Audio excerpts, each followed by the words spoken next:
هاد الايام المونديال شاعله فيه العافيه ديال بصح. دابا دخلنا للمعقول والدق الصحيح. كاينين المنتخبات اللي ضمنوا بلاصتهم وتهناو، ومنتخبات اللي حسابيا جمعوا سكانهم وغادي يمشيو بحالهم بكري. والفرق العربيه كل واحد وفين واحد.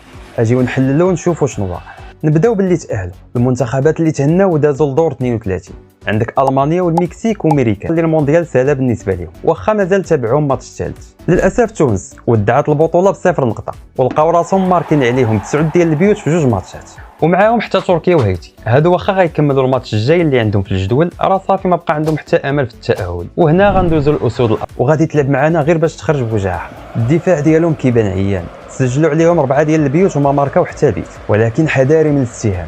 الكره ما فيهاش الثقه وما خصناش نتغرب، غير التعادل معاهم كافينا باش ندوز. خاصنا ندخلوا باش نربحوا ونديروا السكور اللي يخلينا نتصدروا المجموعه على حساب البرازيل. المهمه قريبه ولكن التيران هو اللي كيحكم. ودابا ندوزوا للمجموعه التاسعه بعد الخساره القاصحه ديال الجزائر ضد الارجنتين ب3-0. المنتخب الجزائري ديال الثانيه هي اللي غادي تخطف 3 ديال النقاط. نمشيو لمصر، داروا ماتش تاريخي وربحوا نيوزيلندا ب3-1، وهي اول مره كيربحوا فيها ماتش في المونديال. دابا عندهم 4 ديال النقاط، صداره مشتركه مع بلجيكا وايران. اما السعوديه الصراحه القضيه حماضتهم، خسروا ب4-0 مع اسبانيا وبقاو واحدين في نقطه واحده. الماتش الجاي غادي يتقابلوا مع الراس الاخضر، وحتى هما ما عندهمش فيه خيار اخر من غير الربح الا بغاو يكملوا. قطر هادو وقعت ليهم كارثه، خسروا ب6-0 مع كندا وتطردوا ليهم 2 لعابه، عندهم غير نقطه واحده وتاهلهم كيبان صعيب بزاف. المهم الجوله الجايه هي اللي غتفرز اللعب، وكل شيء توقعوا النتيجه ديال الماتش المغرب وهايتي.